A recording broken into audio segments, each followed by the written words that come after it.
Hello everyone, very very good morning to all of you. मैं विश्वजीत रंजन तुम सबों का विश्व सर पॉलिटेक्निक एकेडमी के ऑनलाइन चैनल पर सभी स्टूडेंट्स का स्वागत करता हूं।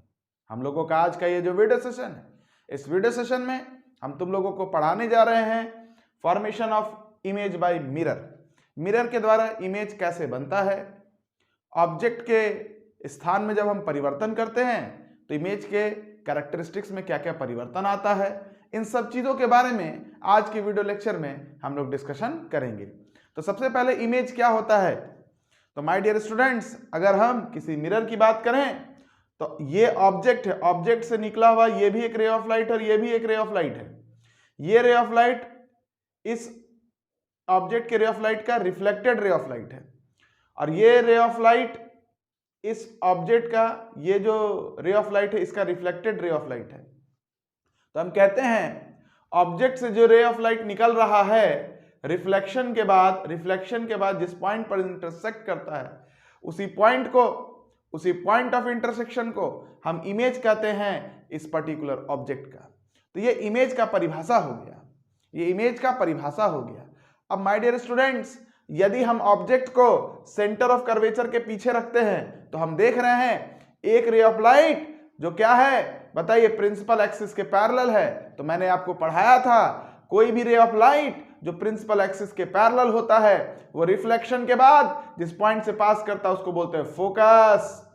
दूसरा रे ऑफ लाइट जब पोल पर स्ट्राइक करता है तो ये रे ऑफ लाइट इस पोल पर जितना एंगल प्रिंसिपल एक्सिस के साथ सबटेंड कर रहा है, रिफ्लेक्शन के बाद जो रे ऑफ लाइट निकल रहा है वो भी इस पोल पर इस प्रिंसिपल एक्सिस के अबाउट उतना ही एंगल सबटेंड करेगा। तो रिफ्लेक्शन के बाद इस रे ऑफ लाइट का रिफ्लेक्टेड रे फोकस से पास करेगा और इस रे ऑफ लाइट का रिफ्लेक्टेड रे इधर से पास करेगा। दोनों का इंटरसेक्शन यहां पर हो रहा है, तो यहां पर बन रहा है इमेज इस ऑब्जेक्ट का। अब देखिए माय डियर स्टूडेंट्स, ऑब्जेक्ट अगर सेंटर ऑफ कर्वेचर के बियॉन्ड है, सेंटर ऑफ कर्वेचर के पीछे है, तो इमेज जो बनता है वो सेंटर ऑफ कर्वेचर और फोकस के बीच में बनता है। दूसरी बात, इमेज जो बन रहा है, ये जो इंटरसेक्शन हो रहा है ये रियल में हो रहा है, ये एक्चुअली में हो रहा है, इसलिए हम कहते हैं कि हमारा इमेज रियल है। और माय डियर स्टूडेंट्स, यहां पर देखिए ये रे ऑफ लाइट और ये रे ऑफ लाइट यहां पर से निकल रहा है, जहां से निकलता है हम एरो उधर ही देते हैं। यहां पर देखिए ये रे ऑफ लाइट और ये रे ऑफ लाइट यहां पर मिल रहा है, जहां पर मिल रहा है वहां भी हम लोग एरो देते हैं। यहां पर एरो जो है वो ऊपर की ओर है, यहां पर एरो जो है वो नीचे की ओर है, मतलब इमेज जो है वो बिल्कुल ऑब्जेक्ट का इन्वर्टेड है, उल्टा है। तो हम कहते हैं कि हमारा इमेज जो है वो रियल है और इन्वर्टेड है। यहां पर ऑब्जेक्ट की साइज को देखिए और यहां पर इमेज की साइज को देखिए, निश्चित तौर पर जो इमेज बना है उसका साइज जो है वो ऑब्जेक्ट के कंपैरिजन में छोटा है। तो हम कहते हैं कि when object is beyond the centre of curvature, object जब सेंटर ऑफ कर्वेचर के पीछे होता है कनकेव मिरर के लिए, तो image will be form between F and C, image F और सी के बीच में बनता है। Image will be real and inverted, image हमारा रियल होता है और इन्वर्टेड होता है। Size of image is smaller than size of object, image का जो साइज है वो ऑब्जेक्ट के रिस्पेक्ट में छोटा हो जाता है। नेक्स्ट केस है my dear student, when object is at centre of curvature, जब हमारा ये ऑब्जेक्ट सेंटर ऑफ कर्वेचर पर होता है, जब ये हमारा ऑब्जेक्ट सेंटर ऑफ कर्वेचर पर होता है, इससे अगर कोई रे ऑफ लाइट निकलता है जो प्रिंसिपल एक्सिस के क्या है, पैरेलल है, तो ये रिफ्लेक्शन के बाद फोकस से पास करेगा। उसी प्रकार से रे ऑफ लाइट जब ऑब्जेक्ट से निकल के पोल पर स्ट्राइक करता है तो ये रे ऑफ लाइट पोल पर इस प्रिंसिपल एक्सिस के साथ जितना एंगल का निर्माण कर रहा है, ये रिफ्लेक्टेड रे भी इस पोल पर प्रिंसिपल एक्सिस के साथ उतना ही एंगल का निर्माण करेगा। तो इस रे ऑफ लाइट का रिफ्लेक्टेड रे इधर जा रहा है, इस रे ऑफ लाइट का रिफ्लेक्टेड रे इधर जा रहा है, दोनों का इंटरसेक्शन यहां पर हो रहा है। तो इस पॉइंट को हम कहेंगे कि यहां पर इमेज बनेगा इस ऑब्जेक्ट का। माय डियर स्टूडेंट्स, यहां भी देखिए ये इंटरसेक्शन रियल में हो रहा है और रियल इमेज इन्वर्टेड होते हैं क्योंकि यहां पर एरो का डायरेक्शन ऊपर है, यहां पर एरो का डायरेक्शन नीचे है। तो हम कह सकते हैं कि जब ऑब्जेक्ट सेंटर ऑफ कर्वेचर पर होता है तो इमेज भी सेंटर ऑफ कर्वेचर पर ही बनता है, और साथ में ये जो इमेज बन रहा है ये रियल है और इन्वर्टेड है, और साथ में यहां पर ऑब्जेक्ट का साइज जितना है इमेज का साइज भी उतना ही, मतलब साइज ऑफ इमेज और साइज ऑफ ऑब्जेक्ट दोनों बराबर होता है। तो हम कह सकते हैं image will be formed at the centre of curvature itself, image centre of curvature पर ही बनेगा। Image will be real and inverted, image हमारा रियल होगा और इन्वर्टेड होगा। Size of image will be same as that size of object, image का size और object का साइज दोनों का साइज सेम होगा। इसके बाद my dear students, object is between C and F, object जब सेंटर ऑफ कर्वेचर और फोकस के बीच में होता है तो एक रे ऑफ लाइट ऑब्जेक्ट से निकल रहा है जो प्रिंसिपल एक्सिस के पैरेलल रिफ्लेक्शन के बाद फोकस से पास करेगा। दूसरा रे ऑफ लाइट पोल पर स्ट्राइक कर रहा है, तो ये जो रे ऑफ लाइट पोल पर स्ट्राइक कर रहा है ये प्रिंसिपल एक्सिस के साथ जितना एंगल का निर्माण करेगा, रिफ्लेक्टेड रे ऑफ लाइट भी पोल पर ही प्रिंसिपल एक्सिस के साथ उतना ही एंगल का निर्माण करेगा। तो इस रे ऑफ लाइट का रिफ्लेक्टेड रे इधर जा रहा है, इस रे ऑफ लाइट का रिफ्लेक्टेड रे इधर जा रहा है, दोनों का इंटरसेक्शन यहां पर हो रहा है, यहां पर इस ऑब्जेक्ट का इमेज का निर्माण होगा। माय डियर स्टूडेंट्स, यहां पर एरो ऊपर है, यहां पर एरो नीचे है, इंटरसेक्शन रियल में हो रहा है। तो हम कहते हैं कि जब ऑब्जेक्ट सेंटर ऑफ कर्वेचर और फोकस के बीच में होता है तो इमेज जो होता है वो सेंटर ऑफ कर्वेचर के बियॉन्ड बनता है। Image will be found beyond the centre of curvature. Image स्वभाव में कैसा है?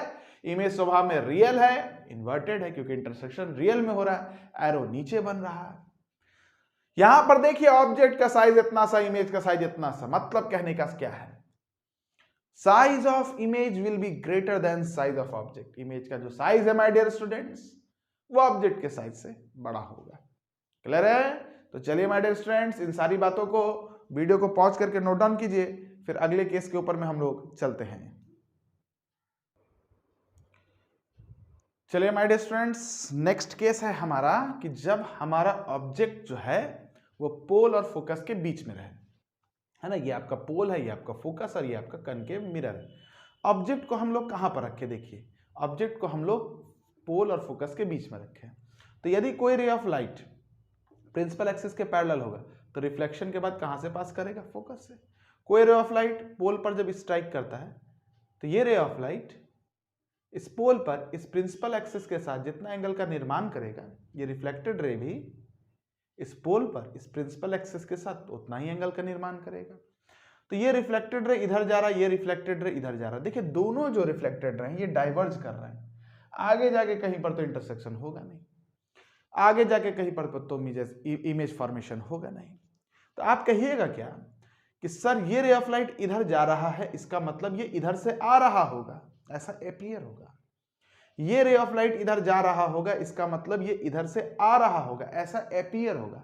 ऐसा आप महसूस कीजिएगा कि भाई ये इधर जा रहा है, इसका मतलब इधर से कहीं आ रहा होगा। तो ये रे ऑफ लाइट इधर से आ रहा है, ये रे ऑफ लाइट इधर से आ रहा है। तो ये जो रिफ्लेक्टेड रे ऑफ लाइट और ये जो रिफ्लेक्टेड रे ऑफ लाइट है इस पॉइंट पर मिल नहीं रहा है, आपको अपीयर हो रहा है कि यहां पर मिल रहा होगा, तो यहां पर इमेज फॉर्मेशन होगा, ऐसा अपीयर हो रहा है। और ये जो इमेज बनेगा ये एक्चुअली में नहीं बन रहा, ये वर्चुअल है, मतलब ऐसा महसूस हो रहा है, ऐसा अपीयर हो रहा है। तो याद रखना है माय डियर स्टूडेंट्स कि जब आपका ऑब्जेक्ट पोल और फोकस के बीच में होता है तो इमेज जो होता है वो मिरर के बियॉन्ड नहीं बनता है, मिरर के बिहाइंड बनता है, मिरर के पीछे बनता है। और ये जो इमेज है स्टूडेंट्स देखिए यहां पर एरो ऊपर, यहां पर भी एरो ऊपर, मतलब ये वर्चुअल है और साथ में इरेक्ट भी है। यहां पर का जो इमेज है इसका साइज देखिए ऑब्जेक्ट से काफी बड़ा है, size of image is greater than size of object. तो चलिए माय डियर स्टूडेंट्स इसको पढ़ लीजिए। Image will be form behind the mirror, image जो बन रहा है वो मिरर के पीछे बन रहा है।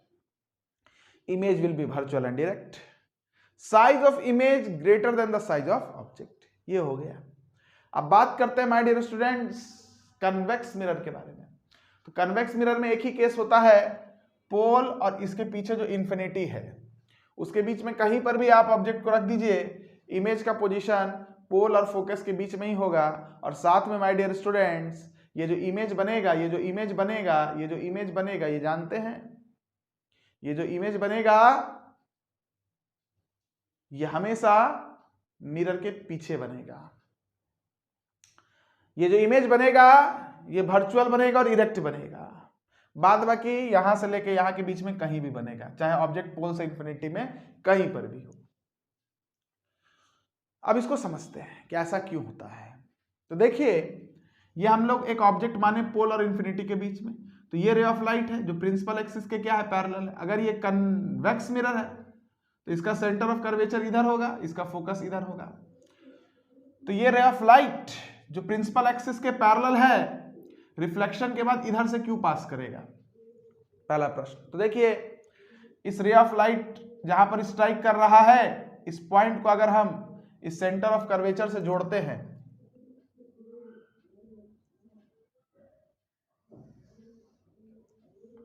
तो ये जो लाइन है हमारा,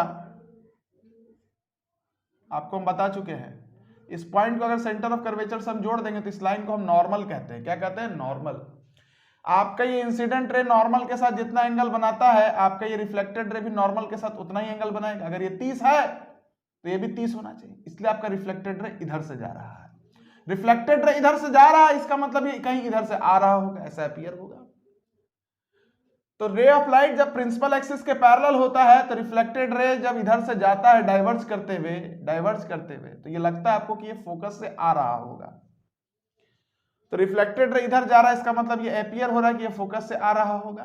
दूसरा, इस रे ऑफ लाइट को जब हम पोल पर स्ट्राइक करते हैं तो ये इंसिडेंट रे हो गया, ये पोल पर प्रिंसिपल एक्सिस के साथ जितना एंगल का निर्माण करेगा, ये रिफ्लेक्टेड रे भी इस पोल पर इस प्रिंसिपल एक्सिस के अबाउट उतना ही एंगल का निर्माण करेगा। तो रिफ्लेक्टेड रे इधर जा रहा है, इसका मतलब ये इधर से कहीं आ रहा होगा।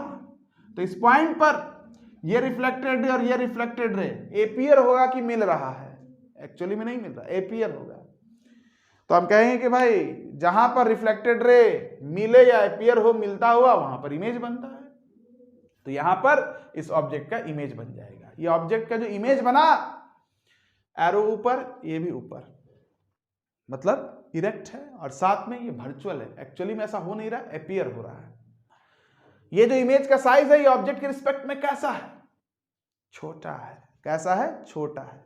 तो माय डियर स्टूडेंट्स याद रखिएगा, कन्वेक्स मिरर में जब ऑब्जेक्ट पोल और इंफिनिटी के बीच में कहीं पर भी हो, image will be form behind the mirror. Image हमेशा मिरर के पीछे बनता है, बिटवीन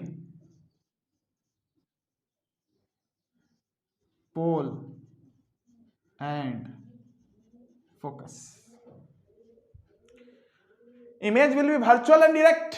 इमेज आपका कैसा है बताइए, वर्चुअल है और इरेक्ट है।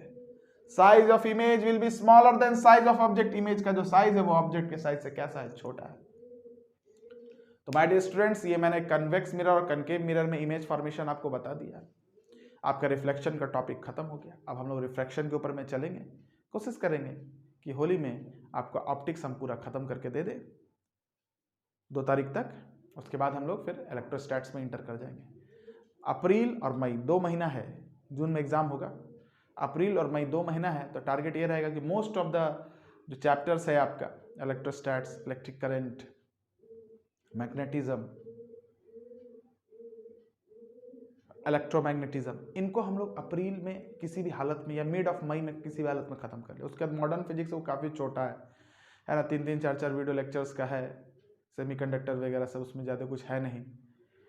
तो जून के पहले एग्जाम के 10-15 दिन पहले किसी भी हालत में सिलेबस खत्म हो जाएगा। आप लोग बिल्कुल भी पैनिक नहीं कीजिए, बस जैसे पढ़ाई हो रहा है वैसे पढ़ाई को करते रहिए। हम लोग थोड़ा सा व्यस्त हो गए थे, बहुत सारा काम था। अब हम लोग फ्री हैं, वीडियो लेक्चर्स आएंगे, सारे सब्जेक्ट के आएंगे। बिल्कुल भी किसी तरीके के चिंता करने की आपको ज़रूरत नहीं है। तो चलिए स्टूडेंट्स, तब तक के लिए keep watching us, keep learning our content. Have a very good day.